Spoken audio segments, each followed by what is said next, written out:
Para superar el hábito de desear y repudiar es necesario no solo tener una visión del conjunto, sino también ver las cosas en detalle.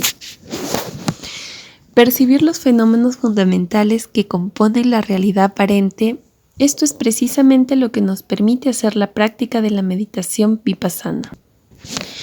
Cualquier autoexamen comienza, como es natural, con nuestros aspectos más evidentes, las diferentes partes del cuerpo, los diversos miembros y órganos.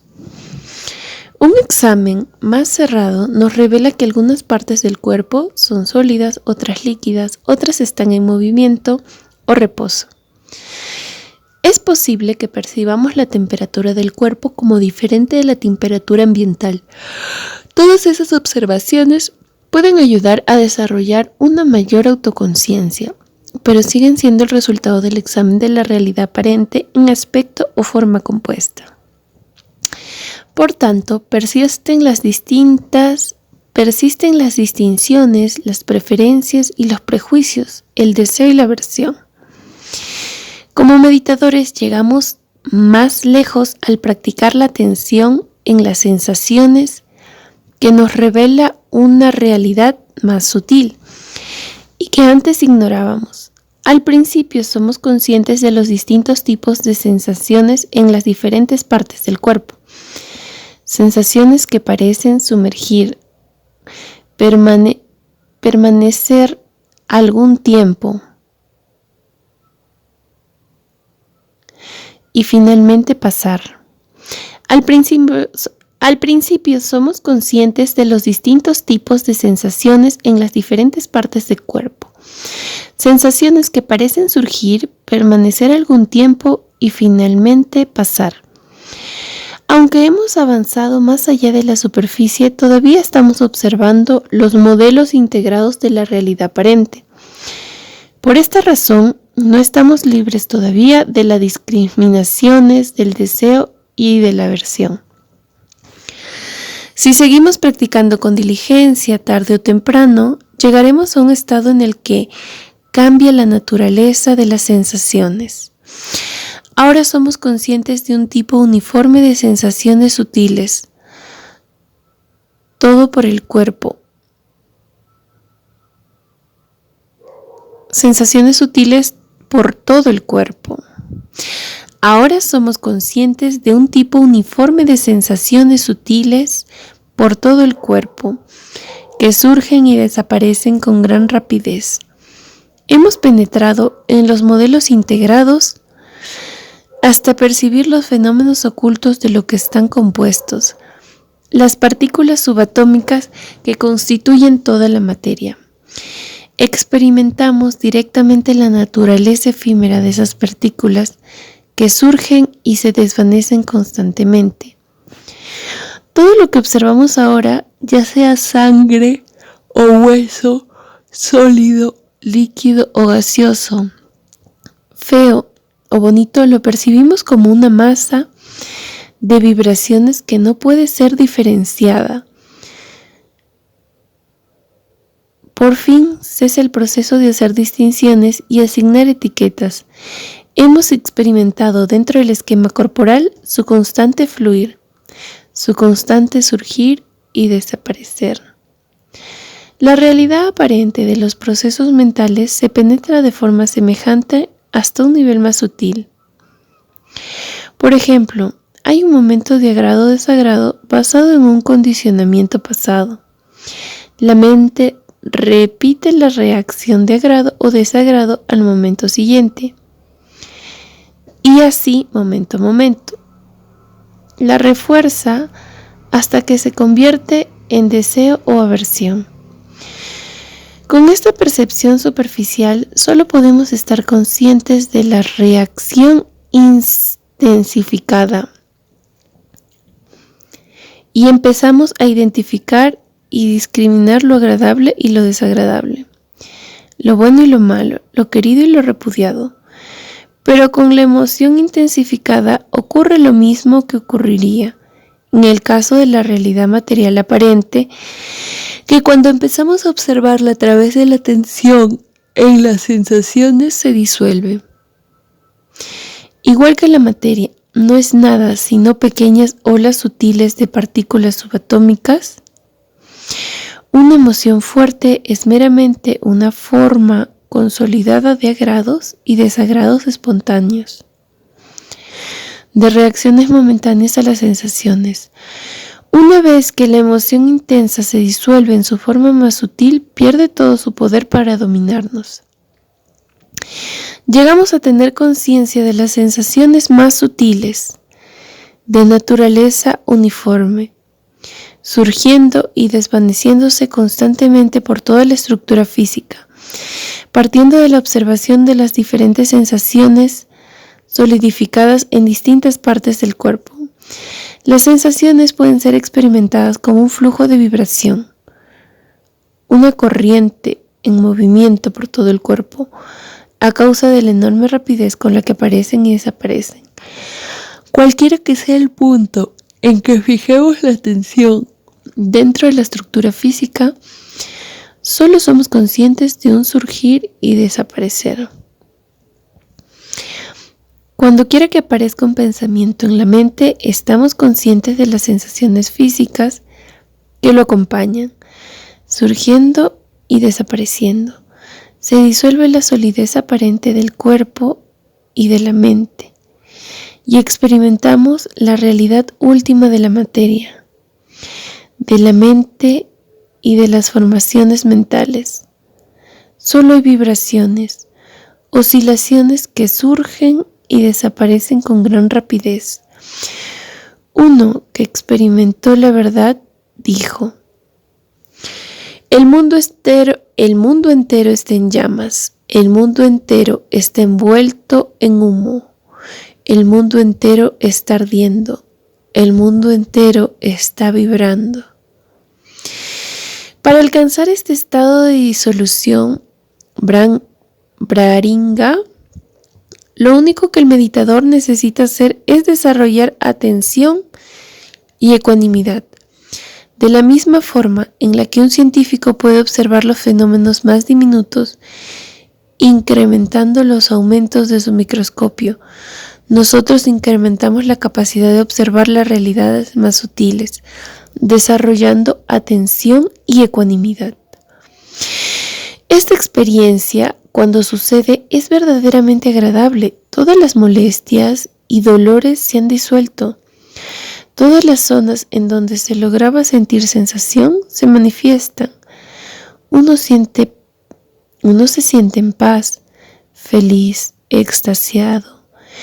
El Buda lo describió como sigue: cuando uno experimenta el surgir y el desaparecer de los procesos físicos mentales, él disfruta aventura y gozo. Él alcanza la inmortalidad, tal y como lo obtiene el sabio.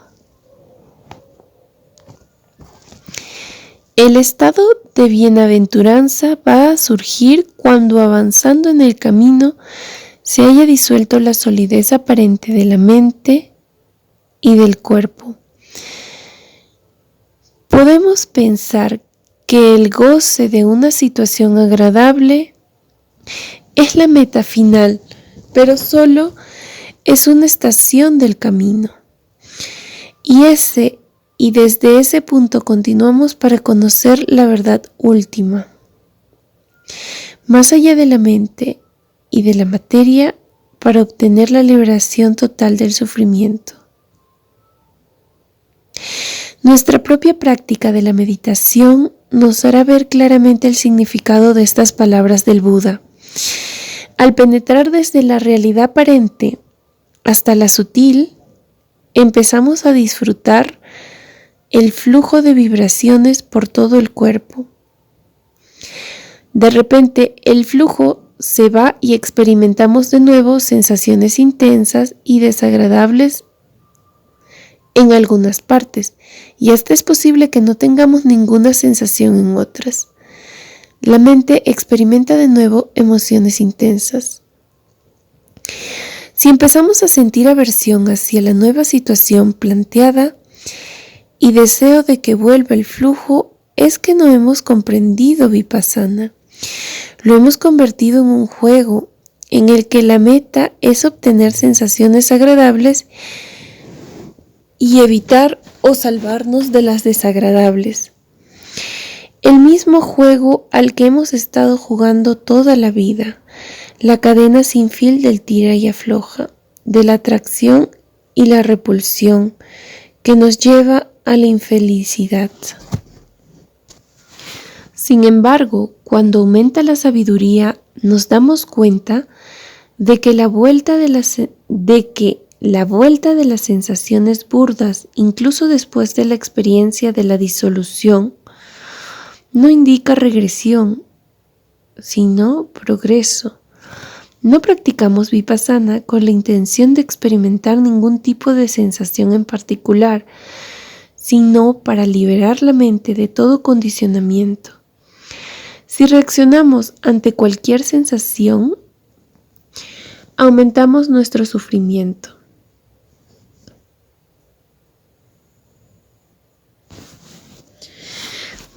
Si nos mantenemos equilibrados, permitimos que algún condicionamiento desaparezca y la sensación se convierte en un medio para liberarnos del sufrimiento. Erradicamos la aversión observando las sensaciones desagradables sin reaccionar. Erradicamos el deseo observando las sensaciones agradables sin reaccionar. Erradicamos la ignorancia observando las sensaciones neutras sin reaccionar. Ninguna sensación, ninguna experiencia es intrínsecamente buena o mala. Es buena si uno se mantiene equilibrado, es mala si se pierde la ecuanimidad. Con esta comprensión utilizamos cada sensación como una herramienta para erradicar los condicionamientos. Este es el estado que se conoce como Shankara Upenka, ecuanimidad ante todos los condicionamientos, y que lleva paso a paso a la verdad última de la liberación. La experiencia de la liberación. La liberación es posible, se puede estar libre de todo condicionamiento, de todo sufrimiento. El Buda explicó, hay una esfera de experiencia que está más allá de todo el campo de la materia, de todo el campo de la mente. Ni es este mundo, ni el otro mundo, ni ambos, ni el sol, ni la luna. Esto os digo, que no es surgir, ni desaparecer, ni permanecer, ni morir, ni renacer. No tiene soporte, ni desarrollo, ni fundamento. Es el fin del sufrimiento. También dijo, hay algo no nacido, no devenido, no creado, no condicionado. Si no hubiera un no nacido, no devenido, no creado, no condicionado, no se conocería una liberación de lo nacido, de lo devenido, lo creado, lo condicionado. Pero puesto que hay un no nacido, no devenido, no creado, no condicionado, por tal razón se conoce una liberación de lo nacido, lo devenido, lo creado, lo condicionado. El nirvana no es justo un estado al que se va después de la muerte. Es algo para ser experimentado dentro de uno mismo, aquí y ahora. Se describe en términos negativos no porque sea una experiencia negativa, sino porque no tenemos otra forma de describirlo. Todos los idiomas tienen vocablos con los que expresar toda la gama de fenómenos físicos y mentales. Pero no hay palabras ni conceptos para describir algo que está fuera del campo de la mente y la materia. Desafía todas las categorías, todas las distinciones. Solo podemos describirlo diciendo lo que es. La verdad es que no tiene sentido tratar de describir el nirvana. Cualquier descripción solo causaría perplejidad. Lo importante es experimentarlo y no el discutir ni el argumentar sobre él. El Buda dijo: esta verdad noble, que es la cesación del sufrimiento, debe ser realizada por uno mismo. El nirvana solo es real para alguien cuando él mismo lo ha experimentado. Todos los argumentos son entonces irrelevantes. Para experimentar la verdad última de la liberación es necesario penetrar más allá de la realidad aparente y experimentar la disolución del cuerpo y la mente. Cuanto más atrás se deja la realidad aparente, tanto más se subtrae uno del deseo y la aversión de los apegos, y cuanto más se acerca a la verdad última. Trabajando paso a paso se llega de forma natural a un punto, en el que el próximo paso es la experiencia del nirvana. No vale la pena aislarlo, ni hay razón para dudar de que llegará. Debe llegar a todos los que practican el Dhamma correctamente. Cuándo llegará es algo que nadie puede predecir, depende en parte de la acumulación de conocimientos de cada persona y en parte de la cantidad de esfuerzo que se emplea en erradicarlos.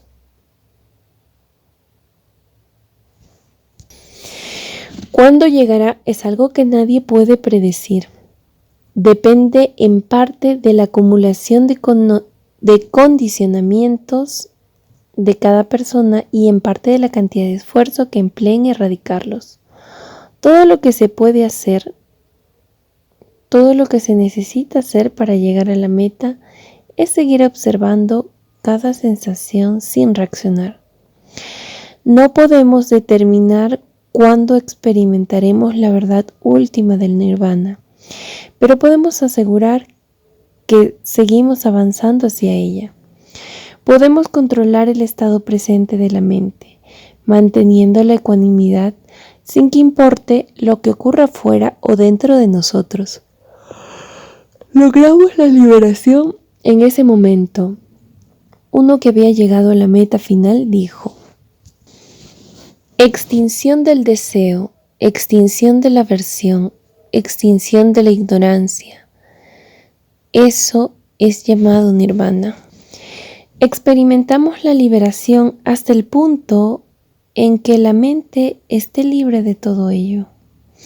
Podemos experimentar esta liberación en cada momento en el que practicamos vipassana adecuadamente. Después de todo, el Dhamma, por definición, debe dar resultado aquí y ahora, no solo en el futuro. Debemos disfrutar sus beneficios en cada paso del camino. A cada paso debe conducir directamente a la meta. La mente, que en este momento está libre de condicionamiento, es una mente en paz. Cada uno de esos momentos nos acerca a la liberación total. No podemos esforzarnos para desarrollar el nirvana, ya que el nirvana no se desarrolla, simplemente es. Pero sí podemos esforzarnos para desarrollar la ecuanimidad que nos conducirá al nirvana. La cualidad de ecuanimidad. Cada momento en que observemos la realidad sin reaccionar, nos acerca a la verdad última. La más alta cualidad de la mente es la ecuanimidad basada en la plena atención de la realidad. La verdadera felicidad. En una ocasión le pidieron al Buda que explicara lo que era la verdadera felicidad. Él enumeró varias acciones saludables que son productoras de felicidad, que son verdaderas bendiciones. Todas esas bendiciones caen dentro de dos categorías: la realización de acciones que contribuyan al bienestar de otros, cumpliendo las responsabilidades para con la familia y la sociedad, y la realización de acciones que limpien la mente. El bien propio es inseparable del bien ajeno, al final dijo. Cuando al afrontar los altibajos de la vida, la mente aún sigue imperturbable, sin lamentarse, sin generar contaminaciones, sintiéndose siempre segura, esa es la mayor felicidad. No importa lo que suceda, ya sea dentro del microcosmos de la propia mente y el propio cuerpo o en el mundo exterior. Uno es capaz de afrontarlo no con tensión, no con deseo, no con aversión reprimidos a duras penas, sino con completa soltura, con una sonrisa que surja de lo más hondo de la mente. En ninguna situación agradable o desagradable, querido o no querida, se tiene ansiedad. Uno se siente totalmente seguro en la comprensión de la impermanencia. Esta es la mayor bendición. Sabiendo que eres tu propio dueño, que nada puede dominarte, que puedes aceptar con una sonrisa cualquier cosa que la vida te depare, este es el equilibrio perfecto de la mente. Esta es la verdadera liberación. Esto es lo que puede conseguirse aquí y ahora con la práctica de la meditación vipassana. Esta ecuanimidad real no es una mera reserva negativa o pasiva. No es la ciega conformidad o apatía de quien trata de escabullirse de los problemas de la vida, que trata de esconder la cabeza bajo el ala. El verdadero equilibrio mental está basado en la plena conciencia de los problemas, conciencia de todos los niveles de la realidad. La ausencia de deseo y aversión no implica una actitud de indiferencia sorda, en la que se disfruta de la propia liberación, sin dedicar un solo pensamiento al sufrimiento ajeno. Por el contrario, la ecuanimidad real se llama con razón santa indiferencia. Es una cualidad dinámica, una expresión de la pureza de la mente que por primera vez, en cuanto se ha zafado del hábito de reaccionar a ciegas, puede realizar una acción positiva, creativa, productiva y beneficiosa para uno mismo y para los otros. Además de la ecuanimidad surgirán las restantes cualidades de una mente pura: benevolencia, el amor que busca el beneficio ajeno sin esperar nada a cambio, compasión ante los fallos y sufrimientos ajenos, alegría altruista ante su éxito y buena suerte. Estas 4 cualidades son el resultado inevitable de Vipassana. Lo único que hacíamos con anterioridad era guardar para nosotros lo bueno y dar a los otros lo que no queríamos. Pero ahora comprendemos que la felicidad propia no puede ser conseguida a expensas de los otros, que proporcionar la felicidad a los demás trae felicidad para nosotros y buscaremos compartir lo que tengamos de bueno. Habiendo salido del sufrimiento y habiendo experimentado la paz de la liberación, comprenderemos que ese es el mayor bien y queremos que los demás también experimenten este bienestar y encuentren el camino que les sacará del sufrimiento. Esta es la conclusión lógica de la meditación vipassana, metta bhavana, el desarrollo de una buena voluntad hacia los demás.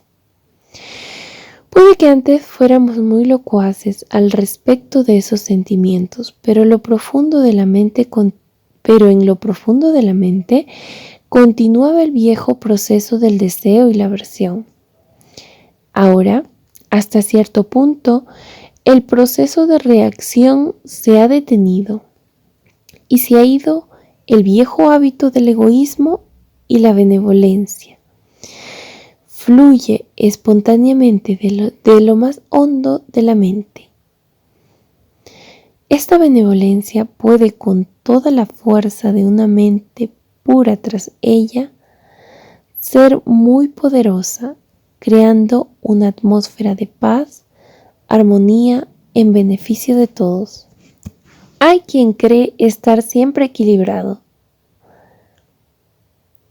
Significa que ya no se puede disfrutar de la vida en toda su variedad, como si un pintor tuviera la paleta llena de colores y decidiera utilizar solo el gris, o como si alguien que tuviera un piano decidiera tocar solo una nota. Es una concepción errónea de la ecuanimidad. El hecho es que el piano está desafinado y no sabemos tocarlo. Ponerse a porrear las teclas en nombre de la autoexpresión solo producirá sonidos discordantes, pero si aprendemos a afinar el instrumento y tocarlo como es debido, podremos hacer música. Usamos toda la escala del teclado, desde la nota más baja hasta la nota más alta, y cada nota que toquemos solo creará armonía y belleza. El Buda dijo que al limpiar la mente y obtener sabiduría llevada a la perfección, se experimenta júbilo, bendición, tranquilidad, conciencia, comprensión plena, felicidad verdadera. Podemos disfrutar más de la vida con la mente equilibrada. Cuando se produce una situación agradable, la podemos saborear a fondo, teniendo una conciencia plena y atenta del momento presente. Pero cuando la experiencia pasa, no nos afligimos. Seguimos sonriendo al comprender que tenía que cambiar. Igualmente, cuando se produce una situación desagradable, no nos alteramos, sino que la comprendemos. Y al hacerlo, quizá encontremos una forma de mortificarla. Igualmente, cuando se produce una situación desagradable, no nos alteramos, sino que la comprendemos. Y al hacerlo, quizá encontremos una forma de modificarla.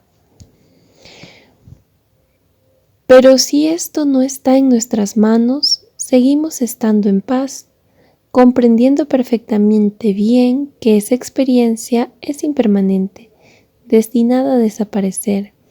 Y así, al mantener la mente libre de tensión, podemos llevar una vida más agradable y productiva.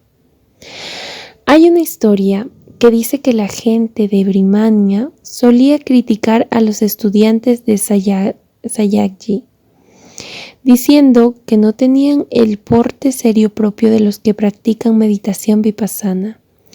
Los críticos admitían que durante los cursos trabajaban con seriedad como es debido, pero que luego siempre parecían felices y sonrientes. Cuando las críticas llegaron al oído de Webu Sayadaw, uno de los monjes más respetados del país, él explicó: sonríen porque pueden sonreír. La suya no era una sonrisa de apego o ignorancia, sino de Dhamma. Quien ha limpiado su mente no va por ahí con el ceño fruncido. Cuando se elimina el sufrimiento, la sonrisa brota espontánea. Cuando se aprende el camino que lleva a la liberación, uno se siente feliz. Esta sonrisa que brota del corazón expresa paz, ecuanimidad y benevolencia. Una sonrisa que se mantiene franca en cualquier situación. Es una felicidad verdadera. Esta es la meta del Dhamma. Preguntas y respuestas. Pregunta: quisiera saber si podemos tratar los pensamientos obsesivos igual que tratamos el dolor físico. Limítate a aceptar el hecho de que hay un pensamiento obsesivo o una emoción en la mente. Algo que había sido profundamente reprimido y ahora ha aparecido en el nivel consciente. No entres en detalles, acepta la emoción como emoción y observa al mismo tiempo qué sensación tienes. No puede haber una emoción sin que haya una sensación en el plano físico.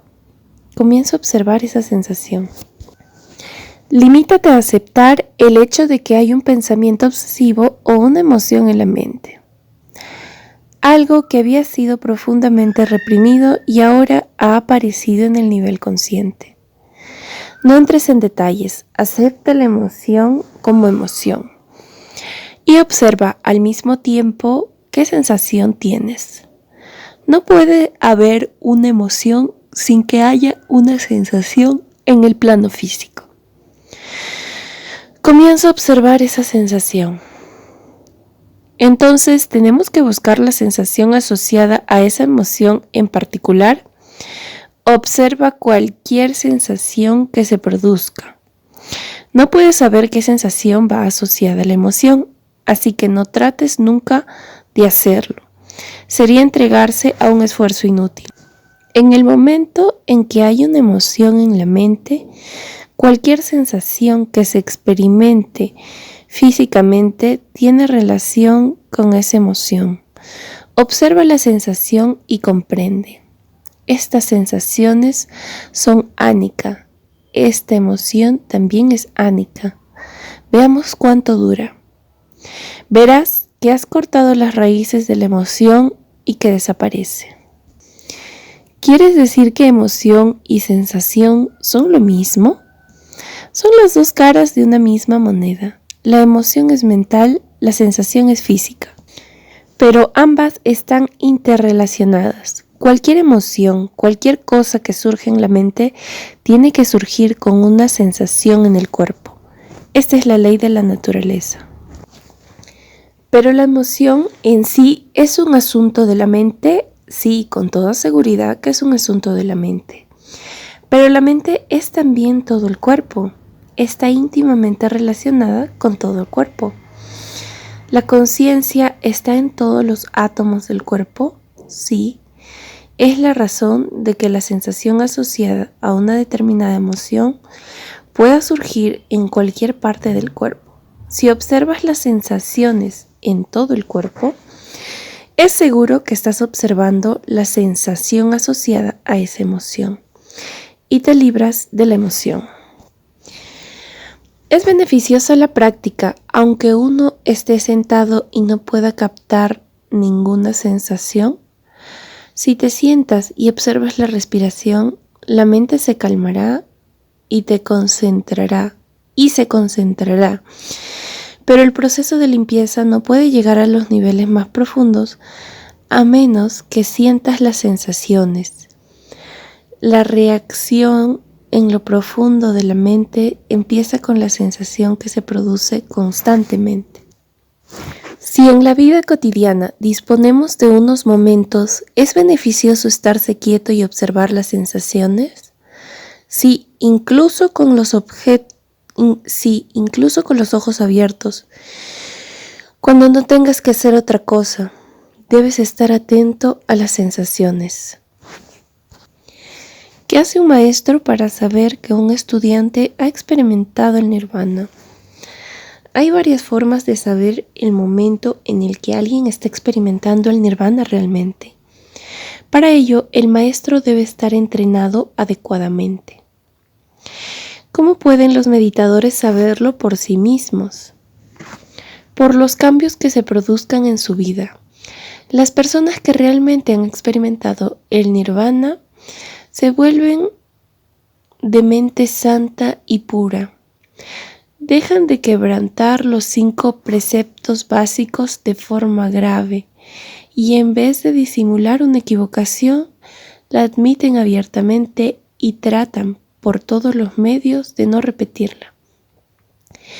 Desaparece el apego a los ritos y ceremonias porque reconocen que solo son formas externas, vacías y sin experiencia real. Tienen una confianza inquebrantable en el camino que les lleva a la liberación. Dejan de buscar otros caminos y finalmente la ilusión del ego se hace añicos. Si la gente pretende haber experimentado el nirvana, pero sus mentes siguen siendo tan impuras y sus actos tan malsanos como antes, quiere decirse que algo anda mal. su forma de vida debe demostrar si realmente lo ha experimentado. No es adecuado que un maestro extienda diplomas a los estudiantes para anunciar que ha obtenido el nirvana, pues se convertiría en una competición para fomentar el ego, para el maestro y para los estudiantes. Los estudiantes solo se esforzarán para conseguir el diploma, y cuantos más diplomas extendiese el maestro, mayor sería su reputación. La experiencia del nirvana se convertiría en algo secundario, mientras que cobraría máxima relevancia la obtención del diploma. Y todo ello sería un juego tonto. El Dhamma puro es únicamente para ayudar a la gente, y la mejor ayuda es tratar de que un estudiante experimente de verdad el nirvana y se libere. El único propósito que tienen el maestro y la enseñanza es ayudar a la gente de forma genuina a no fomentar su ego. Esto no es un juego. ¿Cómo comparas psicoanálisis y vipassana?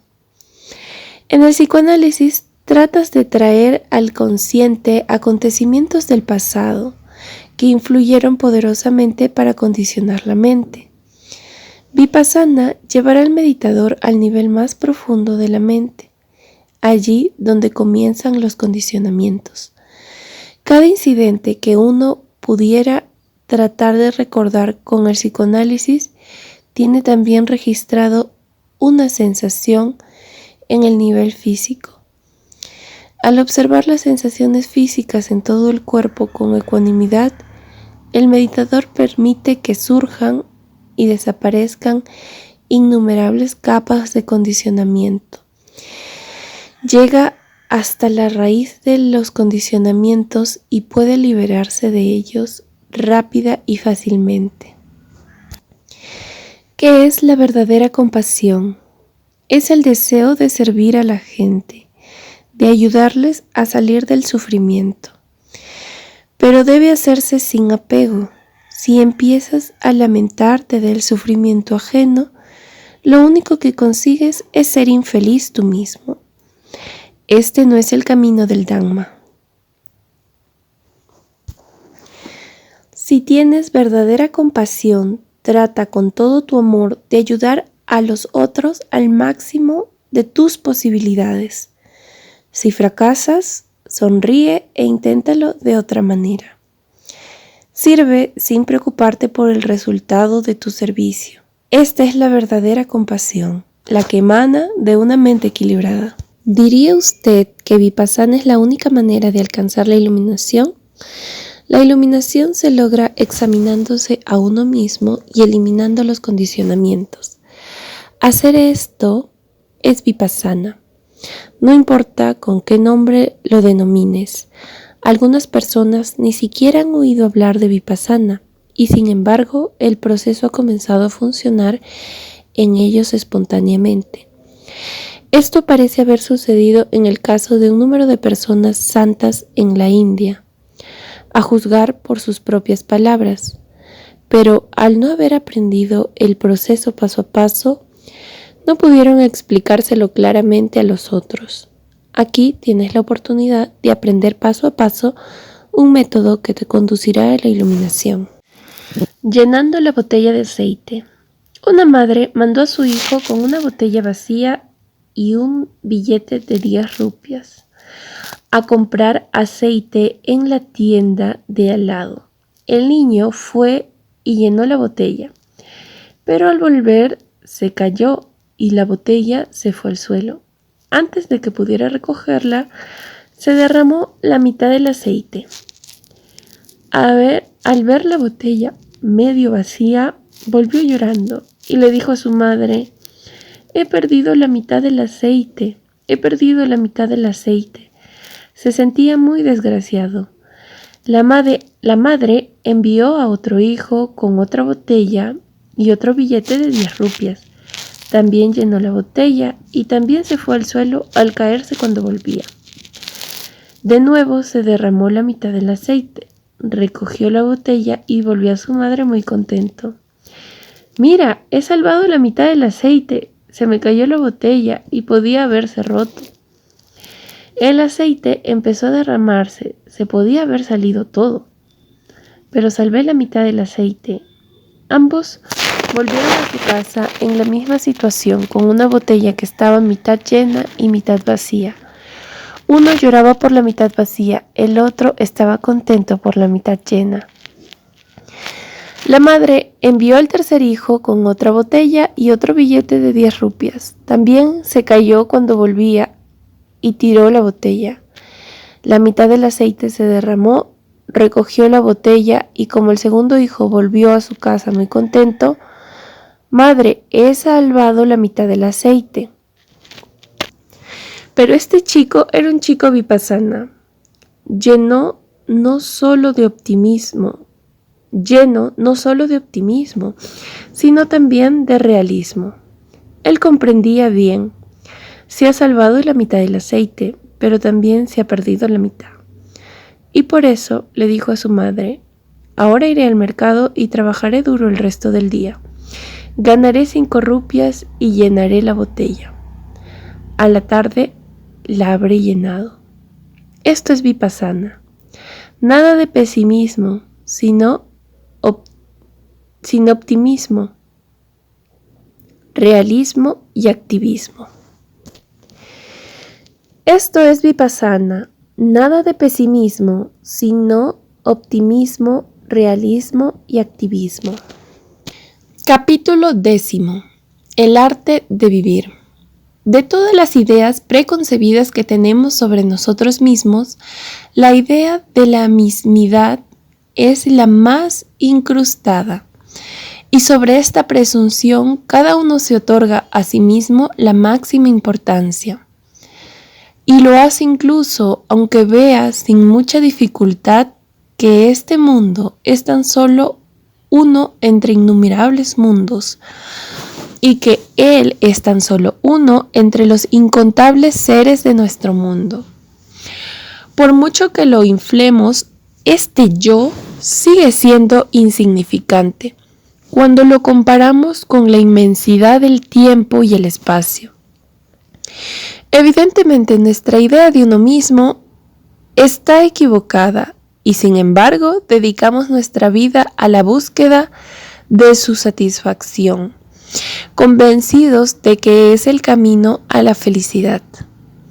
La idea de vivir de forma diferente nos parece antinatural e incluso amenazadora. Pero cualquier persona que haya experimentado la aflicción de su propia conciencia sabe qué gran sufrimiento es. Mientras estemos preocupados por nuestras apetencias y miedos, por nuestra identidad, estaremos encerrados en la estrecha prisión del yo, alineados del mundo, de la vida. Salir de esta obsesión, alienados del mundo, de la vida.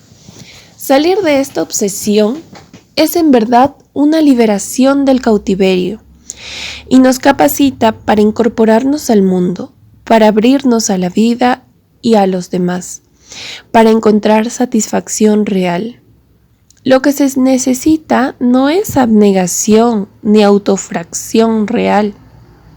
No es abnegación ni automortificación, sino liberación de nuestra idea equivocada del yo.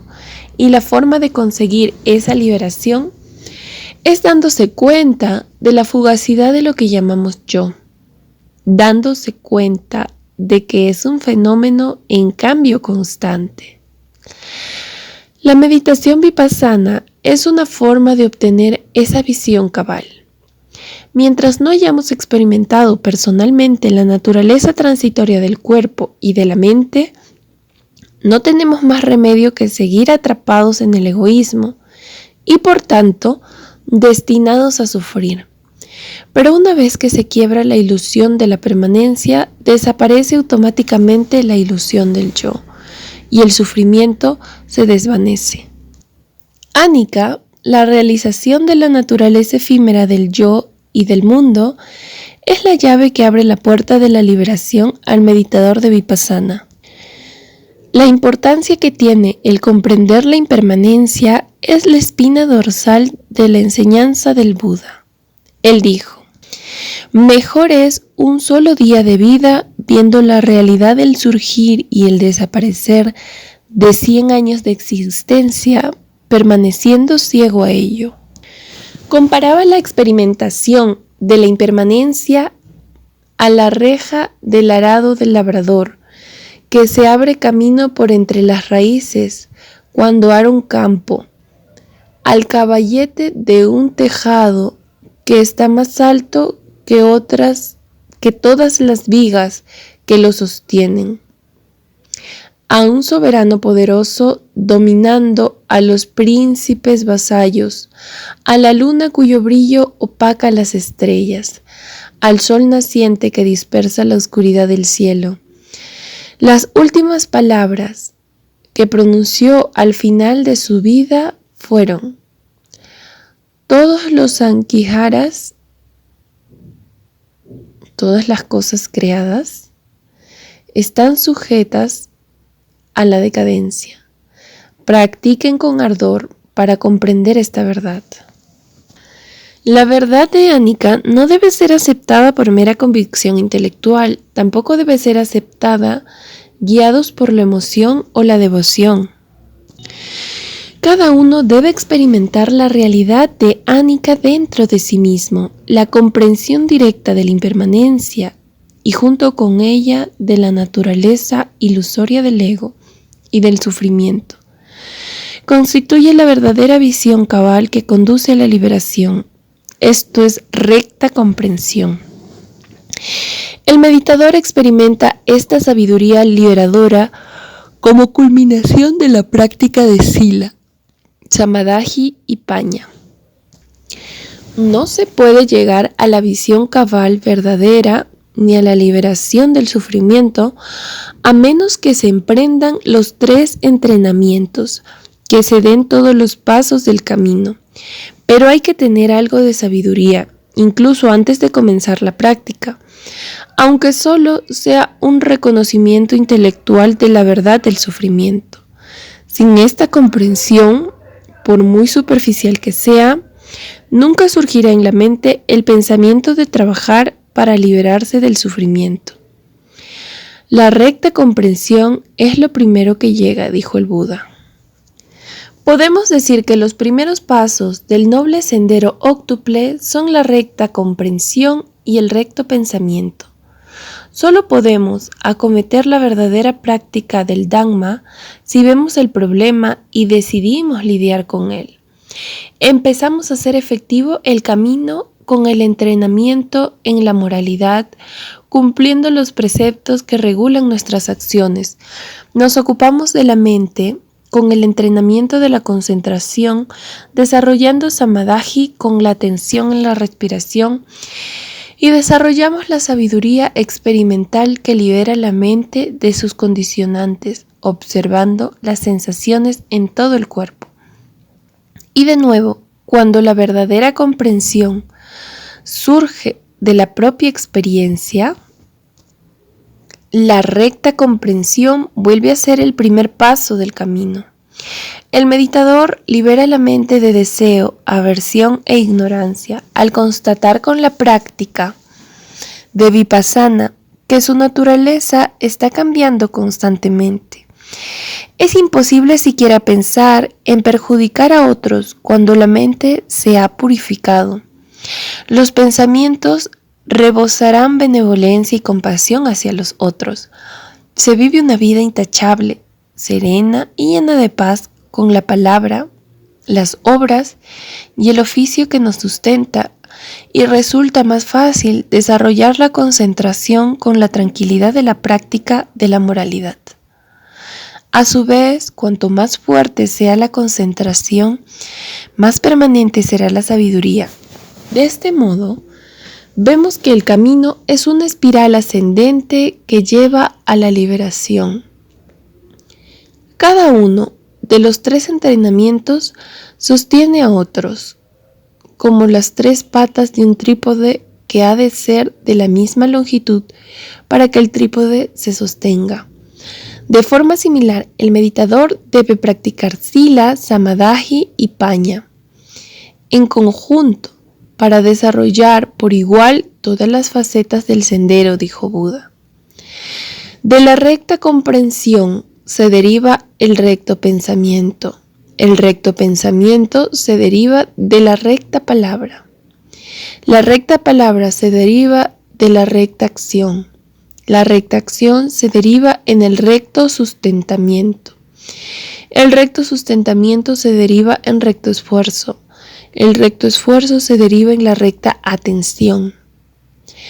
La recta atención se deriva en la recta concentración. La recta concentración se deriva en la recta sabiduría. Y la recta sabiduría se deriva en recta liberación. La meditación vipassana también tiene un profundo valor práctico aquí y ahora. En la vida diaria se producen innumerables situaciones que amenazan la ecuanimidad de la mente. Surgen dificultades y inesperadamente los demás se nos oponen. Después de todo, aprender vipassana no es una garantía de que no tendremos más problemas. De la misma forma que aprender a pilotar un barco no significa que en todos nuestros viajes siempre encontraremos el mar en calma. Se van a desatar tormentas, van a surgir problemas y tratar de huir de ellos es fútil y contraproducente.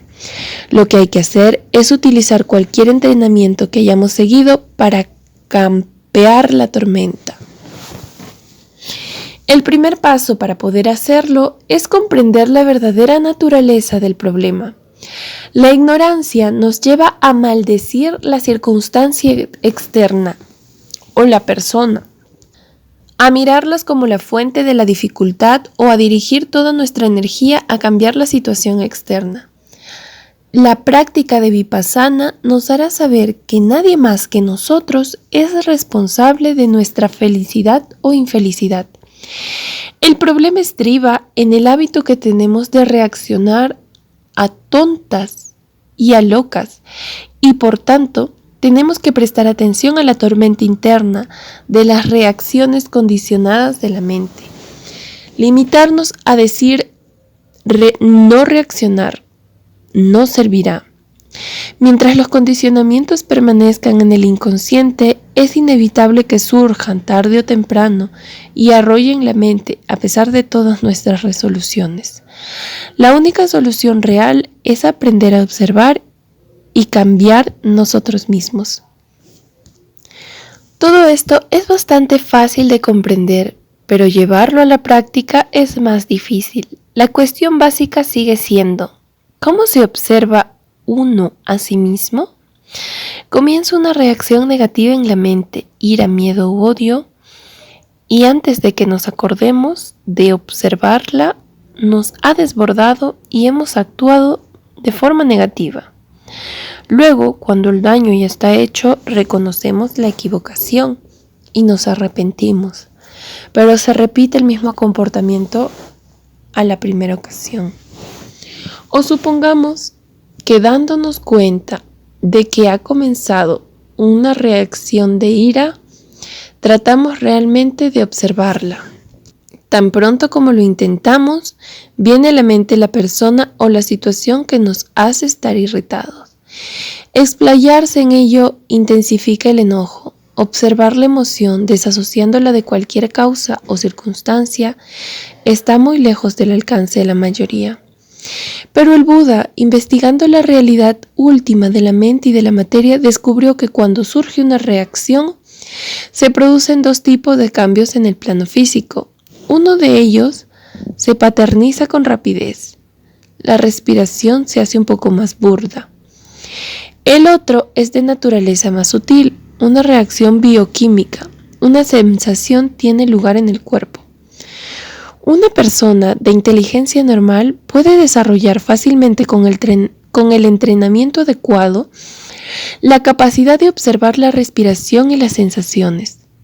Esto nos permite utilizar los cambios en la respiración y en las sensaciones como alarmas, que nos alertan sobre la reacción negativa, mucho antes de que adquiera una potencia peligrosa.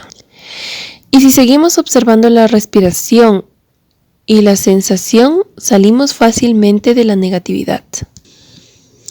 Por supuesto que el hábito de reaccionar está enraizado profundamente y no se puede eliminar de un golpe. No obstante, a medida que perfeccionamos nuestra práctica de la meditación vipassana, notamos que en la vida diaria, al menos de vez en cuando, nos observamos en vez de reaccionar involuntariamente. Poco a poco aumentan los momentos de observación y los de reacción se van haciendo más infrecuentes. Incluso si reaccionamos de forma negativa, disminuye la duración y la intensidad de la reacción. Con el tiempo, somos capaces de observar la respiración y la sensación y de permanecer equilibrados y en calma, incluso ante las situaciones más provocativas. Cuando este equilibrio, esta ecuanimidad, llegan a lo más profundo de la mente, podemos por primera vez realizar una acción auténtica. Y la acción auténtica siempre es positiva y creativa. Podemos, por ejemplo, seleccionar la respuesta más beneficiosa en vez de responder automáticamente, con la misma moneda a la negatividad de otros. Podemos, por ejemplo, seleccionar la respuesta más beneficiosa en vez de responder automáticamente con la misma moneda a la negatividad de otros. Cuando una persona ignorante se enfrenta a otra que arde en ira, ella misma se enfurece y el resultado es una riña que produce infelicidad a ambos. Pero si permanecemos tranquilos y equilibrados, podemos ayudar a esa persona a superar su furia y abordar el problema de forma constructiva. La observación de las sensaciones nos enseñan que sufrimos cada vez que nos vemos desbordados por la negatividad. Por ello, comprendemos cuando los vemos reaccionar negativamente que los demás también sufren. Al comprenderlo, podemos sentir compasión por ellos y actuar de forma que les ayude a liberarse de la desdicha, que no los haga aún más desgraciados. Permanecemos en paz y felices y ayudamos a los otros a estar en paz y felices. El desarrollo de la atención y la ecuanimidad no nos convierte en vegetales impasibles e inertes, dejando que el mundo haga lo que quiera con nosotros, ni nos vuelve indiferentes al sufrimiento de los demás, mientras nosotros estamos absortos en la persecución de la paz interior. El Dhamma nos enseña a responsabilizarnos de nuestro bienestar y del bienestar ajeno. Ejecutamos las acciones que sean necesarias para ayudar a los otros, pero manteniendo siempre el equilibrio en la mente. Al ver a un niño que se hunde en arenas movedizas, una persona necia se trastorna, salta tras el niño y ella misma queda atrapada. Una persona sabia, al permanecer tranquila y equilibrada, busca una rama con la que pueda llegar hasta el niño y le arrastra a un lugar seguro. Saltar tras los otros en las arenas movedizas del deseo y la aversión no ayudará a nadie. Debemos traer a los otros a la tierra firme del equilibrio mental. En la vida es necesario muchas veces actuar con decisión. Por ejemplo, hemos tratado de explicar a alguien con el lenguaje suave y cortés que está cometiendo un error, pero la persona es incapaz de comprender nada que no sean palabras y acciones firmes e ignora el aviso. Por tanto, no tenemos más remedio que actuar con decisión, que actuar con la decisión que sea necesaria. Ahora bien, antes de actuar, debemos examinarnos para ver si la mente está equilibrada y ver si en verdad lo único que sentimos es amor y compasión hacia la persona que se está portando mal. Si es así, la acción será beneficiosa.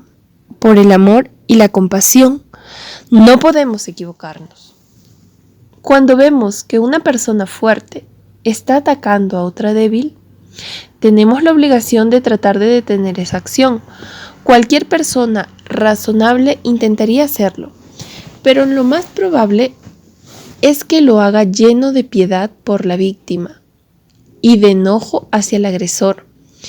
El meditador de Vipassana sentirá la misma compasión por ambos, sabiendo que la víctima debe ser protegida del daño y el agresor de dañarse a sí mismo con sus acciones perjudiciales. Es extremadamente importante examinar nuestra mente antes de actuar con energía. No basta con justificar la acción a posteriori. Si nosotros mismos no tenemos paz y armonía internas, no podemos fomentar la paz y la armonía de nadie. Como meditadores de Vipassana, aprendemos a practicar el desapego comprometido a ser tan compasivos como desapasionados. Trabajamos en bien de todos, desarrollando la atención y la ecuanimidad. Aunque nos hayamos limitado a callarnos para no aumentar la suma total de tensiones en el mundo, hemos hecho algo bueno, pues la verdad es que el acto de la ecuanimidad suena fuerte por su mismo silencio, que tiene resonancias de largo alcance, por fuerza ejercen una influencia positiva sobre muchos. Después de todo, la negatividad mental, propia o ajena, es la raíz principal de los sufrimientos del mundo. Cuando la mente se ha purificado, la vida se abre ante nosotros en toda su amplitud y podemos disfrutar y compartir con otros la felicidad verdadera. Preguntas y respuestas. ¿Puedo hablar a otras personas de la meditación? Por supuesto, no hay secretos en el Dhamma. Puedes contarle a cualquiera lo que has hecho aquí, pero dirigir la práctica de otros es algo totalmente diferente que no debe hacerse en este punto. Espera a estar bien asentado en la técnica y entrenado para guiar a otros. Si alguien a quien hables de Vipassana tiene interés en practicar, aconseja a esa persona a que asista a un curso. Por lo menos la primera experiencia de Vipassana debe ser adquirida en un curso organizado de 10 días bajo la guía de un profesor cualificado. Luego se puede practicar solo. Practico yoga. ¿Es compatible con Vipassana? Durante un curso no se permite el yoga porque molestaría a los otros distrayendo su atención. Pero cuando vuelvas a casa puedes practicar ambas cosas, Vipassana y yoga, es decir, los ejercicios físicos de las posturas del yoga y del control de la respiración. El yoga es muy beneficioso para la salud física, incluso puedes combinarlo con Vipassana. Por ejemplo, haces una postura y entonces observas las sensaciones de todo el cuerpo. Y esto te producirá todavía más beneficios en la práctica del yoga solo. Pero las técnicas de meditación yógicas las técnicas de meditación yógicas que usan mantras y visualizaciones son totalmente opuestas a Vipassana. No las mezcles con esa técnica. ¿Qué hay de los diferentes ejercicios de respiración yógica? Son beneficiosos como ejercicios físicos, pero no mezcles esas técnicas con Anapana. En Anapana observas la respiración natural tal y como es, sin controlarla. Practica el control de la respiración como un ejercicio físico y practica Anapana para la meditación. ¿No está esta burbuja apegándome a la iluminación? Si lo estás haciendo, estás corriendo en la dirección opuesta. No podrás nunca experimentar la iluminación mientras tengas apegos. Comprende primero lo que es la iluminación. Luego, sigue observando la realidad de este momento y deja que llegue la iluminación. Si no llega, no te preocupes. Limítate a hacer tu tarea y deja el resultado al Dhamma. Si trabajas de esta manera, no estás apegado a la iluminación y ella vendrá con seguridad. Entonces, ¿medito solo para hacer mi trabajo? Sí. Tu responsabilidad consiste en limpiar tu propia mente. Tómalo como una responsabilidad, pero hazlo sin apego.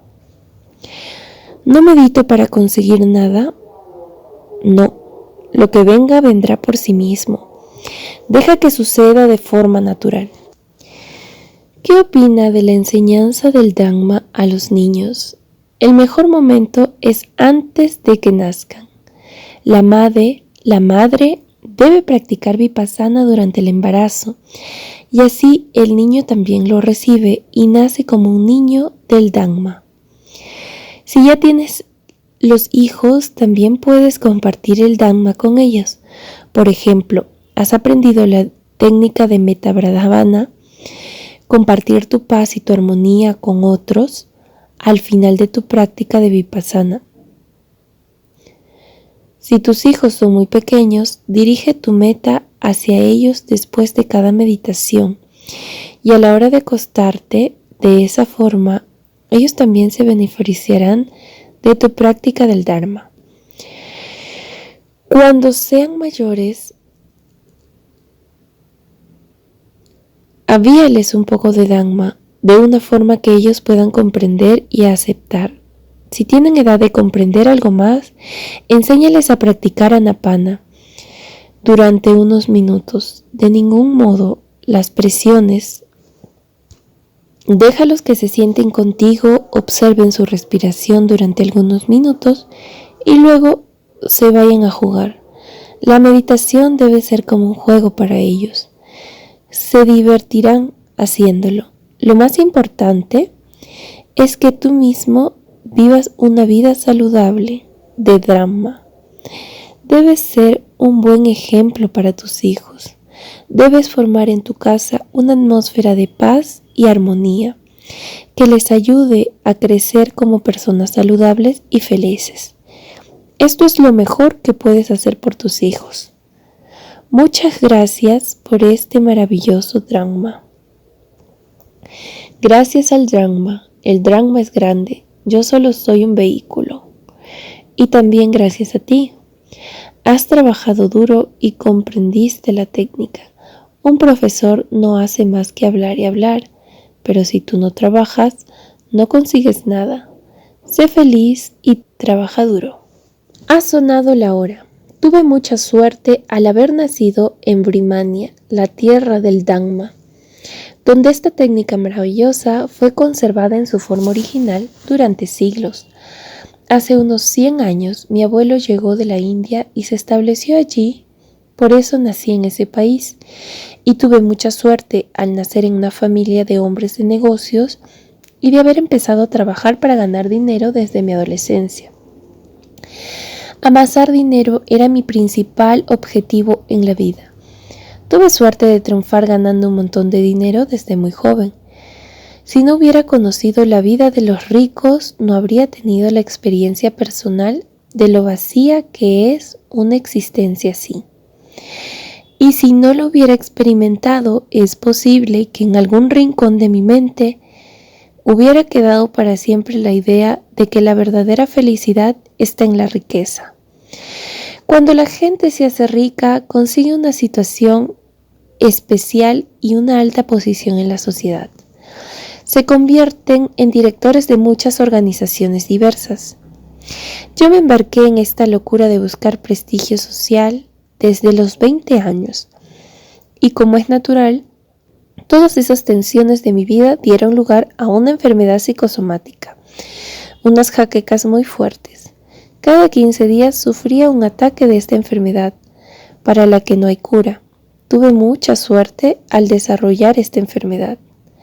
Los mejores médicos de Birmania no pudieron curar mi dolencia. El único tratamiento que pudieron ofrecerme fue una inyección de morfina para aliviar un ataque. Cada 15 días necesitaba una inyección de morfina y luego tenía que afrontar sus efectos secundarios: náuseas, vómito, desdicha. Algunos años después, los médicos me advirtieron: ahora tomas morfina para aliviar los ataques de tu enfermedad, pero si continúas así te convertirás muy pronto en un adicto a la morfina y tendrás que tomarla a diario. Me sentí horrorizado ante la perspectiva. La vida sería espantosa. Los doctores me aconsejaron: ¿viajas por negocios al extranjero con frecuencia? Por una vez haz un viaje en beneficio de tu salud.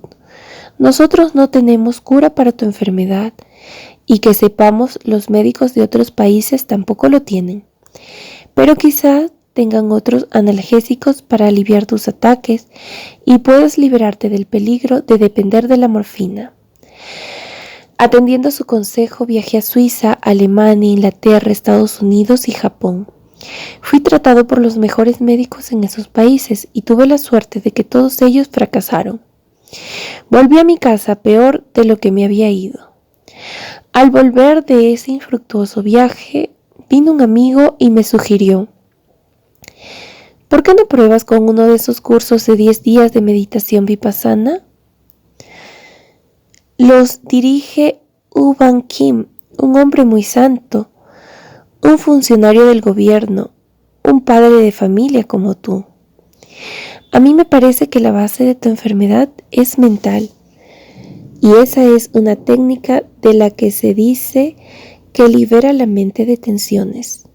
Quizá te cures de tu enfermedad practicándola. Habiendo fallado todo lo demás, decidí ir al menos a conocer a ese maestro de meditación. Después de todo, no tenía nada que perder.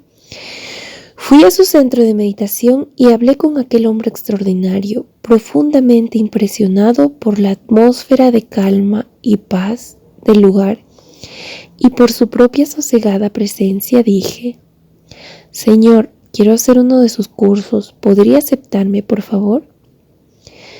Desde luego, esta técnica es para todos y cada uno será bienvenido a un curso. Durante muchos años continué. He sufrido una enfermedad incurable, unas jaquecas muy fuertes. Espero curarme con esta técnica. No, dijo de repente. No venga a mí. No puede haber un curso.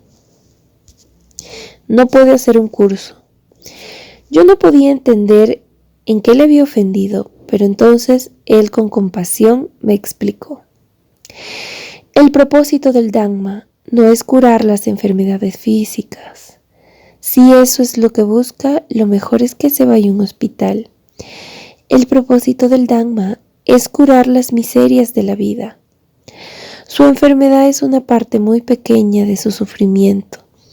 Desaparecerá solo con un subproducto del producto de purificación mental. Si convierte el subproducto en objetivo primario, devalúa el Dhamma. No venga buscando curaciones físicas, sino para liberar la mente. Me convenció. Sí, Señor, dije.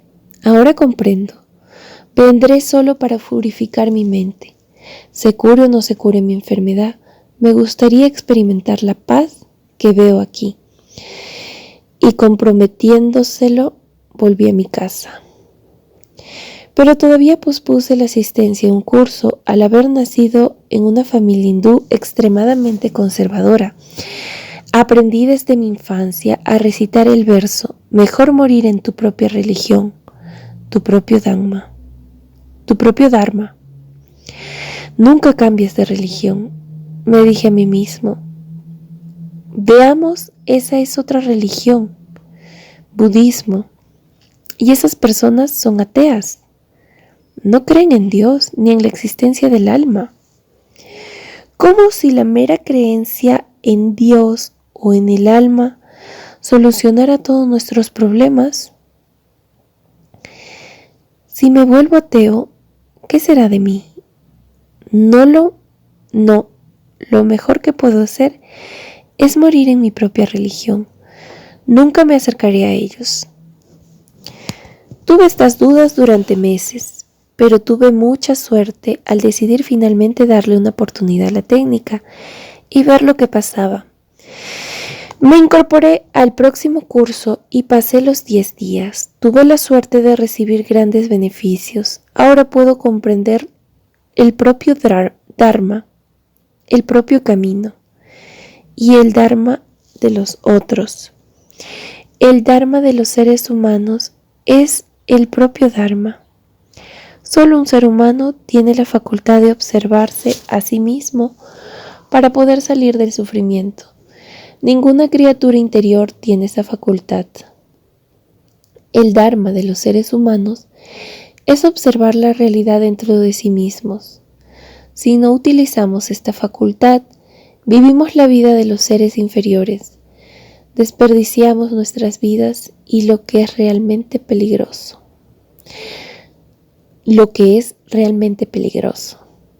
Siempre me había considerado una persona muy religiosa. Después de todo, cumplía todos los deberes religiosos necesarios.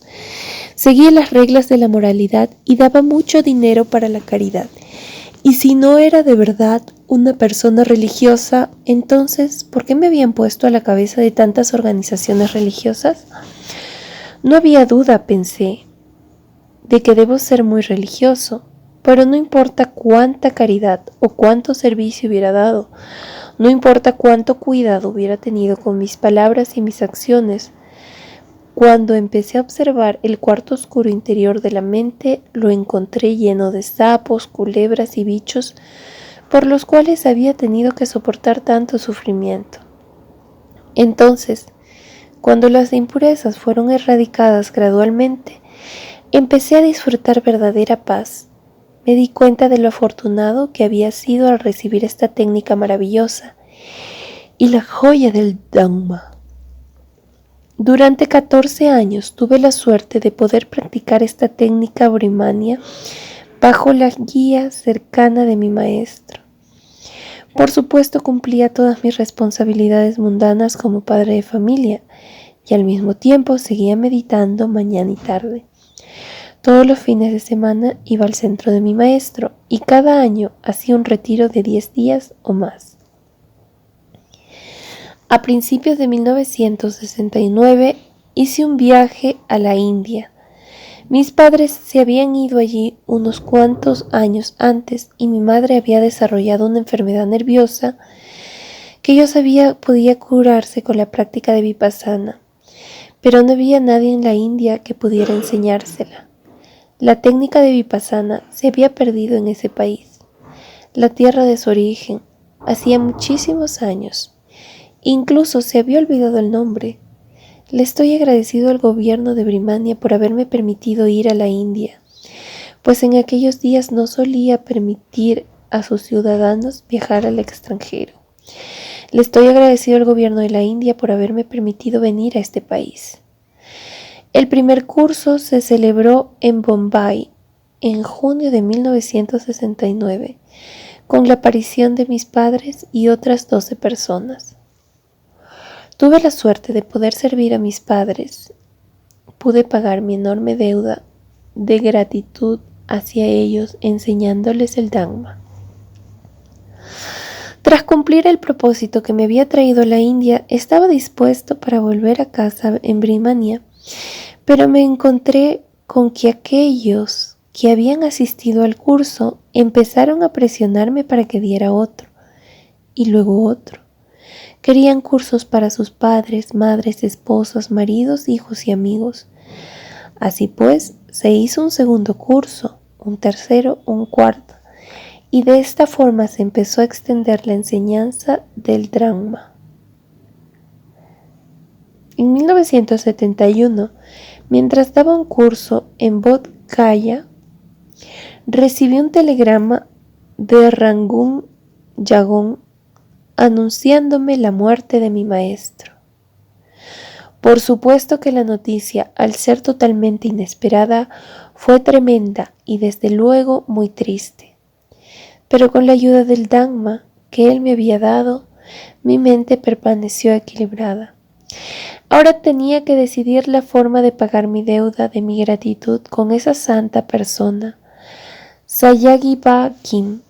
Mis padres me habían dado el nacimiento como ser humano, pero encerrado dentro de una cáscara de ignorancia. Fue solo gracias a la ayuda de esta persona maravillosa que pude romper la cáscara, que pude descubrir la verdad observando la realidad interior. Pero no solo eso, durante 14 años me había fortalecido y nutrido en Dharma. ¿Cómo podría pagar la deuda de gratitud con mi padre del Dhamma? El único medio que pude ver fue el practicar lo que él me había enseñado. Vivir la vida del Dhamma. Esta es la forma adecuada de honrarle. Y con toda la pureza de mente, con todo el amor y la compasión que había desarrollado, decidí dedicar el resto de mi vida a servir a los otros, puesto que esto era lo que él quería de mí. Él solía referirse a una creencia tradicional en Birmania que decía que 25 siglos después del tiempo de Buda, el Dhamma volverá a su país de origen y desde allí se extenderá a todo el mundo. Su deseo era ayudar a que esta profecía se cumpliera, yéndose él a la India y enseñando allí meditación vipassana. Han pasado 25 siglos, solía decir. Ha sonado la hora de vipassana. Desgraciadamente, las circunstancias políticas durante los últimos años de vida no le permitieron viajar al extranjero, y yo tuve el permiso para ir a la India. Se sintió enormemente complacido y me dijo: Goenka, no eres tú quien va, voy yo. Yo pensaba al principio que aquella profecía no era más que una creencia sectaria. Al fin y al cabo, ¿por qué debería suceder después de 25 siglos algo especial que no pudiera haber sucedido antes? Pero cuando vine a la India me quedé atónito al ver que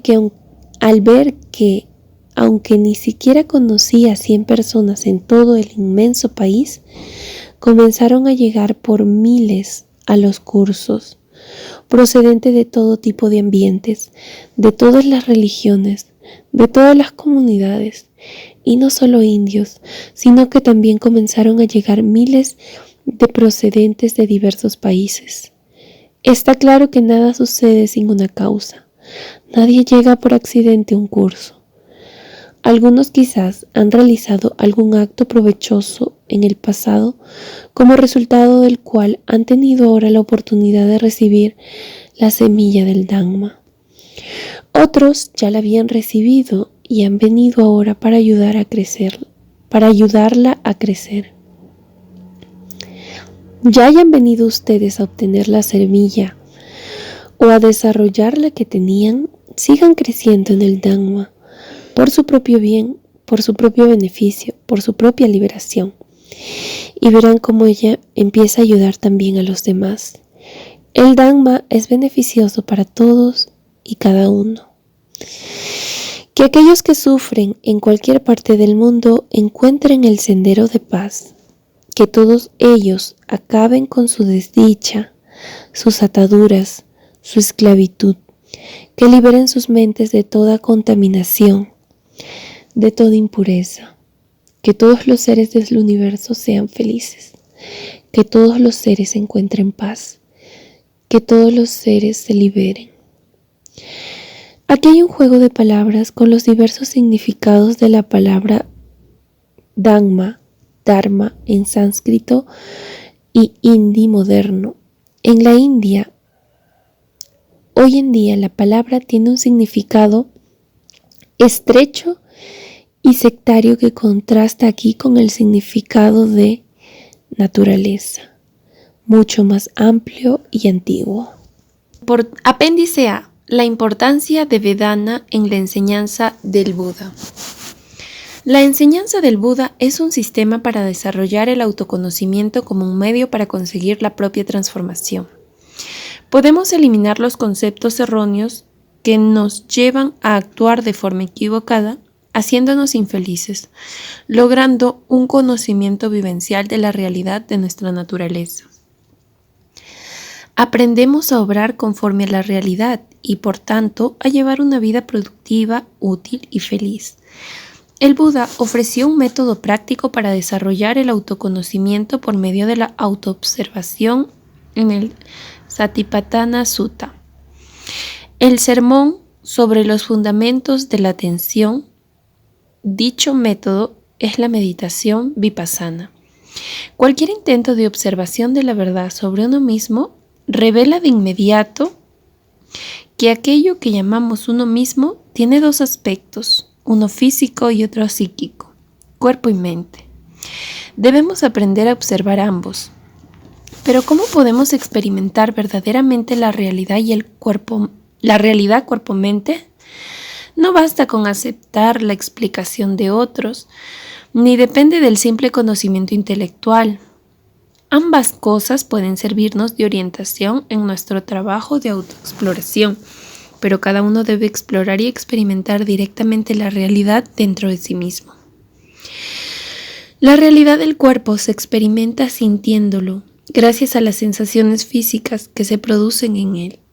Incluso con los ojos cerrados sabemos que tenemos manos y las demás partes del cuerpo, porque podemos sentirlas. Al igual que un libro tiene un formato externo y un contenido interno, así la estructura física tiene una realidad externa y objetiva, cuerpo kaya, y una realidad interna y subjetiva, la sensación, vedana. Asimilamos un libro leyendo todas las palabras que contiene, experimentamos el cuerpo sintiendo las sensaciones. Sin conciencia de las sensaciones, no puede haber un conocimiento directo de la estructura física. De las dos cosas son inseparables. Igualmente podemos separar la estructura psíquica en forma y contenido. La esperanza, el miedo, cualquier cosa que se produzca en ella, igual que no se pueden experimentar por separado del cuerpo y la sensación. Tampoco podemos observar la mente sin sus contenidos, pero también la mente y la materia están rigurosamente interrelacionadas. Cualquier cosa que suceda en una se refleja en otra. Este fue el descubrimiento clave del Buda, el punto crucial de su enseñanza. Él lo expuso así: cualquier cosa que suceda en la mente va acompañada por una sensación. De ello depende que la observación de la sensación ofrece un medio para examinar la totalidad del ser, tanto en el aspecto físico como mental. Estas 4 dimensiones de la realidad, los aspectos físicos del cuerpo y la sensación, los aspectos psíquicos de la mente y su contenido, son comunes a todos los seres humanos. Ellas componen las 4 divisiones del Satipatthana Sutta, las 4 vías para el establecimiento de la atención, los 4 puntos estratégicos para la observación del fenómeno humano. Hay que vivenciar cada faceta para que la investigación sea completa, y las 4 pueden ser experimentadas observando Vedana. Por esta razón, el Buda enfatizó especialmente la importancia de la atención en Vedana. En uno de sus sermones más importantes, el Brahmajala Sutta, él dijo: el iluminado se ha liberado y desprendido de todos los apegos, viendo tal y como realmente son. El surgimiento y la desaparición de las sensaciones, la apetencia por ellas, el peligro de ellas, la liberación de ellas. Él declaró que tener atención en Vedana es el requisito previo para comprender las 4 nobles verdades. A la persona que experimenta la sensación, yo le muestro el camino para darse cuenta de lo que es el sufrimiento, su origen, su cesación y el camino que conduce a su cesación. ¿Qué es exactamente Vedana? El Buda lo describió de varias formas. Incluyó Vedana en los 4 procesos que componen la mente. Sin embargo, cuando lo describió con más precisión, dijo que Vedana tenía tanto una expresión física como otra mental. La materia por sí sola no puede sentir nada si la mente no está presente. En un cuerpo muerto, por ejemplo, no hay sensaciones, es la mente quien siente. pero lo que se siente tiene un elemento físico inseparable. Este elemento físico es de importancia vital para practicar la enseñanza del Buda.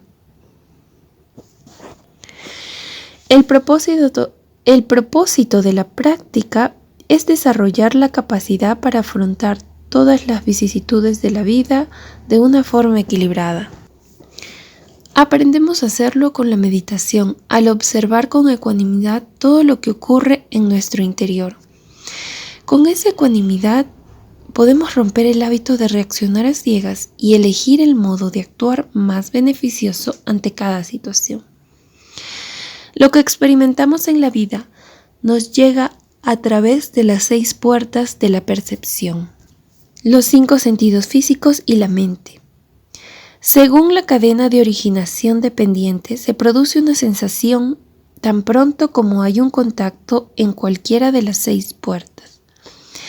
En cuanto nos encontramos con cualquier fenómeno, ya sea físico o mental, si no prestamos atención a lo que sucede en el cuerpo, permanecemos inconscientes de la sensación en el nivel físico.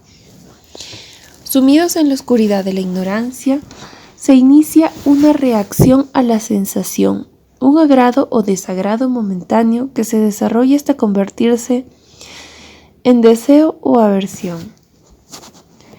Esta reacción se repite y se intensifica innumerables veces antes de afectar a la mente consciente. Si los meditadores solo dan importancia a lo que sucede en la mente consciente, no se darán cuenta del proceso hasta que se haya producido la reacción y haya adquirido una fuerza peligrosa, la suficiente para desbordarnos. Permiten que una chispa de sensación prenda un fuego devastador antes de intentar apagarlo, produciéndose asimismo dificultades innecesarias. Pero si aprenden a observar las sensaciones en el cuerpo objetivamente, dejan que cada chispa se consuma antes de que pueda producir un incendio. Son conscientes de Vedana tan pronto como surge y pueden prevenir las reacciones antes de que ocurran, dando importancia al aspecto físico. El aspecto físico de Vedana es especialmente importante porque ofrece una constatación vivida y tangible de la realidad, de la impermanencia en nosotros mismos. Los cambios se producen a cada instante, manifestándose en el juego de las sensaciones. La impermanencia debe ser experimentada en ese nivel. La observación del cambio constante de las sensaciones permite la comprensión de la naturaleza efímera de uno mismo. Esta comprensión evidencia la futilidad del apego a algo que es tan fugaz, y así la experiencia directa de Anicca da lugar automáticamente al desapego, con lo que es posible no solo evitar reacciones nuevas de deseo o aversión, sino también eliminar el hábito mismo de reaccionar. De esta manera se va liberando a la mente poco a poco del sufrimiento. La conciencia de Vedana es parcial e incompleta, a menos que se incluya su aspecto físico. Por ello, el Buda recalcó con insistencia la importancia que tiene experimentar la impermanencia a través de las sensaciones físicas.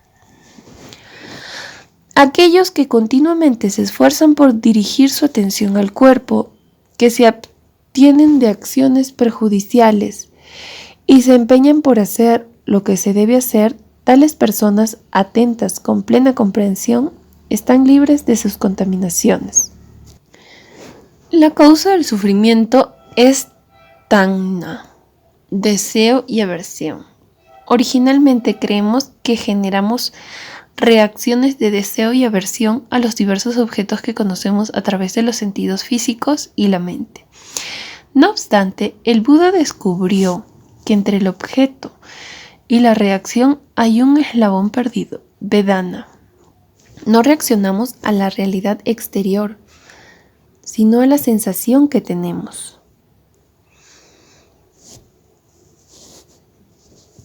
Cuando aprendemos a observar la sensación sin reaccionar, con deseo o aversión, no surge la causa del sufrimiento y el sufrimiento cesa.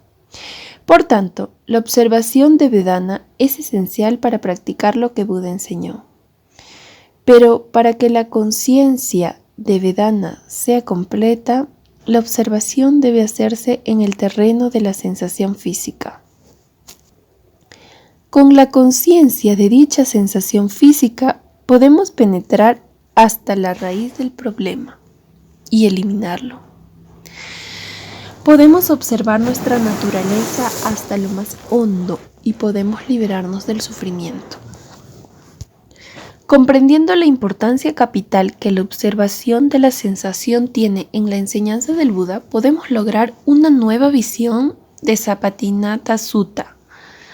El sermón comienza declarando el propósito del Satipatthana, de los fundamentos de la atención, la purificación de los seres, la superación de la desdicha y las lamentaciones, la extinción del sufrimiento físico y mental, la práctica del camino de la verdad, la experiencia directa de la realidad última, el nirvana. Luego explica brevemente cómo alcanzar esas metas. He aquí que un meditador medita fervoroso, con comprensión y atención claras, observando el cuerpo en el cuerpo, observando las sensaciones en las sensaciones, observando la mente en la mente, observando los contenidos de la mente en los contenidos de la mente, superando el deseo y la aversión por el mundo. ¿Qué se quiere decir con observando el cuerpo con el cuerpo, las sensaciones con las sensaciones, etc.? Para un meditador de Vipassana, la expresión es de radiante claridad. El cuerpo, las sensaciones, la mente y los contenidos mentales son las 4 dimensiones del ser humano. Para comprender correctamente este fenómeno humano, cada uno debemos experimentar directamente nuestra propia realidad. Para lograr esta experiencia directa, el meditador debe desarrollar 2 cualidades: atención y recta comprensión. El sermón se llama Los fundamentos de la atención. Por lo tanto, aunque los primeros pasos puedan variar llegando a cierto punto, la práctica debe incluir atención en las sensaciones. Así pues, según explica el pasaje, los meditadores empiezan observando las sensaciones que surgen en el interior del cuerpo o en el exterior, en la superficie del cuerpo o en ambas al mismo tiempo. Es decir, partiendo de la atención de las sensaciones en algunas partes del cuerpo y en otras no. Van desarrollando gradualmente la capacidad de sentir sensaciones en todo el cuerpo. Cuando inician la práctica, primero experimentan sensaciones de naturaleza intensa, que surgen y aparecen y parecen durar algún tiempo. Los meditadores están atentos de su surgimiento y después de algún tiempo de su cesación. En este punto están experimentando todavía la realidad aparente del cuerpo y de la mente y su naturaleza integrada que parece sólida y duradera. Pero a medida que se continúa la práctica, se alcanza un punto en el que la solidez se disuelve espontáneamente y se experimenta el cuerpo y la mente en su verdadera naturaleza. Una masa de vibraciones que surgen y desaparecen a cada instante. Con esta experiencia se comprende por fin lo que el cuerpo, las sensaciones, la mente y los contenidos mentales son en realidad. El flujo de un fenómeno impersonal en cambio constante. La aprehensión directa de la realidad última de la mente y la materia va disipando progresivamente las ilusiones falsas de concepciones e ideas preconcebidas. Ahora, cuando son experimentados, adquieren un significado nuevo. Incluso los conceptos correctos que se habían aceptado por fe o por deducción intelectual. Poco a poco, mediante la observación de la realidad escondida, se eliminan todos los condicionantes que distorsionan la percepción Solo permanece la atención y sabidurías puras. Cuando desaparece la ignorancia, se erradican las tendencias subyacentes del deseo, aversión, y los meditadores se ven libres de todos apegos, siendo en lo más profundo el apego al mundo interior del propio cuerpo y la propia mente. Cuando se elimina este apego, desaparece el sufrimiento y uno se libera. El Buda dijo a menudo: todo lo que se siente está relacionado con el sufrimiento. Por tanto, Vedana es el medio ideal para explorar la verdad del sufrimiento. Es obvio que las sensaciones desagradables son sufrimiento, pero más también la más agradable de las sensaciones es una forma de agitación muy sutil, pues toda sensación es impenetrante. Si se está pegado a las sensaciones agradables, el sufrimiento continúa cuando ellas desaparecen. Cada sensación contiene una semilla de desdicha. Por esta razón, cuando el Buda habló del camino que conduce a la cesación del sufrimiento, hablaba del camino que conduce al surgimiento de Vedana y del que conduce a su cesación. Las sensaciones y el sufrimiento persisten en tanto se siga en el campo condicionado de la mente y la materia. Solo cesan cuando se trasciende ese campo para experimentar la realidad última del nirvana. El Buda dijo: en verdad, un hombre no aplica el Dhamma en la vida solo porque hable mucho de él. Pero aunque alguien haya oído muy poco de él, si ve la ley de la naturaleza por medio de su propio cuerpo, entonces verdaderamente vive acorde con él y nunca puede estar descuidado del Dhamma. Nuestros propios cuerpos son testigos de la verdad. Cuando los meditadores descubren su realidad interna, se convierten en algo real y viven de acuerdo a ella. Cada uno de nosotros puede constatar la realidad aprendiendo a observar las sensaciones dentro de sí mismo, y haciéndolo podemos obtener la liberación del sufrimiento. Apéndice B. Pasajes de los Suttas sobre Vedana. El Buda se refirió con frecuencia en sus sermones a la importancia que tiene la atención en las sensaciones. Ofrecemos aquí una pequeña sección del pasaje al respecto. En el cielo soplan muchos vientos diferentes, del este y del oeste, del norte y del sur, cargados de polvo o sin polvo, fríos o cálidos, vendavales, vientos o brisas suaves, soplan muchos vientos. De la misma manera en el cuerpo surgen sensaciones agradables, desagradables o neutras. Cuando un meditador, practicando con esmero, no descuida su facultad de clara comprensión, sampajana, entonces una persona tan sabia comprende plenamente las sensaciones. Habiéndolas comprendido plenamente, se libera en esta vida de todas las impurezas. Al final de su vida, una persona así, habiéndose establecido en el Dhamma y habiendo comprendido perfectamente las sensaciones, obtiene el estado indescriptible que está más allá del mundo condicionado. El mundo condicionado. Cuando surge en el meditador una sensación agradable, desagradable o neutra, comprende: ha surgido en mí una experiencia agradable, desagradable o neutra. Está basado en algo, no es sin base. ¿En qué está basada? En este mismo cuerpo. Así medita observando en el cuerpo la naturaleza interna, la naturaleza impermanente de las sensaciones. ¿Y cómo permanece un meditador observando el cuerpo en el cuerpo? He aquí que un meditador va al bosque, al pie de un árbol o a un lugar solitario. Allí se sienta con las piernas cruzadas y el cuerpo erguido y fija su atención en torno a la boca.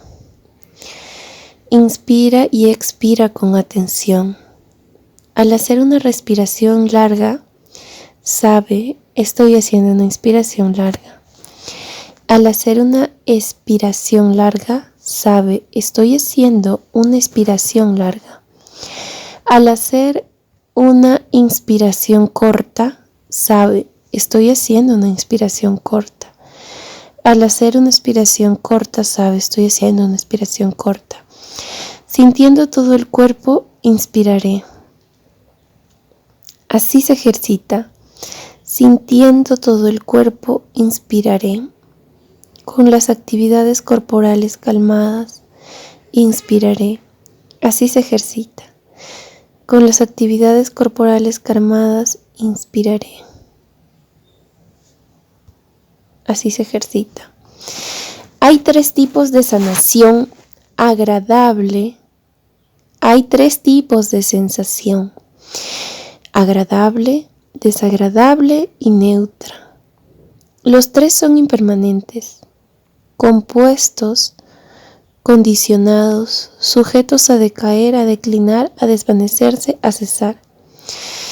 Viendo esta realidad, el seguidor bien instruido del noble sendero se vuelve ecuánime hacia las sensaciones agradables, desagradables y neutras. Desarrollando la ecuanimidad, se desapega. Desarrollando el desapego, se libera. Si un meditador permanece observando la impermanencia de las sensaciones agradables en el cuerpo, su declinar, desvanece y cesar, y observando también su propio desprendimiento del apego a tales sensaciones, entonces se elimina su condicionamiento fundamental de deseo de sensación agradable en el cuerpo. Si permanece observando la impermanencia de la sensación desagradable en el cuerpo, entonces se elimina su condicionante fundamental de la aversión a la sensación desagradable en el cuerpo. Si permanece observando la impermanencia de la sensación neutra en el cuerpo, entonces se elimina su condicionante fundamental de ignorancia de la sensación neutra en el cuerpo. Cuando su condicionante fundamental de deseo a la sensación agradable, de aversión hacia la sensación desagradable y de ignorancia de la sensación neutra ha sido erradicado, se dice que el meditador está totalmente libre de condicionantes fundamentales, que ha visto la verdad, que ha suprimido todo deseo de aversión y que ha deshecho las ataduras que ha realizado plenamente la naturaleza ilusoria del yo, que ha puesto fin al sufrimiento. La visión de la realidad tal y como es se convierte en su recta visión. Pensar en la realidad tal y como es se convierte en su recto pensamiento.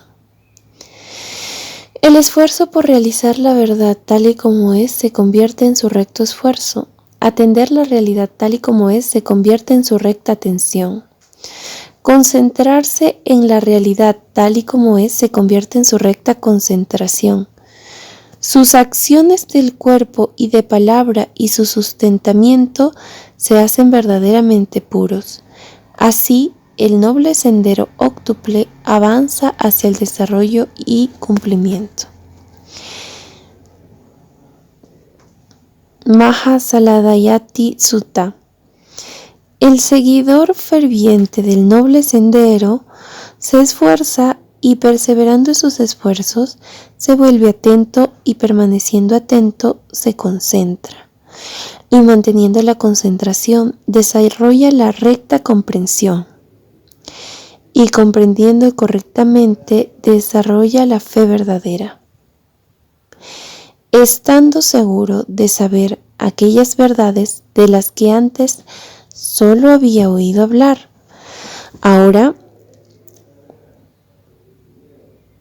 Ahora miro, habiéndolas experimentado directamente dentro del cuerpo, y las observo con visión penetrante.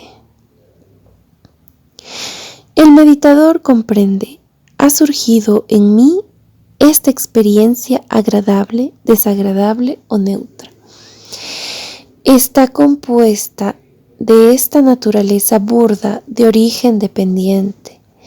Pero lo que realmente existe, lo que es mayor, lo que es de mayor excelencia, es la ecuanimidad, ya sea agradable, desagradable o neutra. La experiencia que haya surgido en él cesa, pero la ecuanimidad permanece.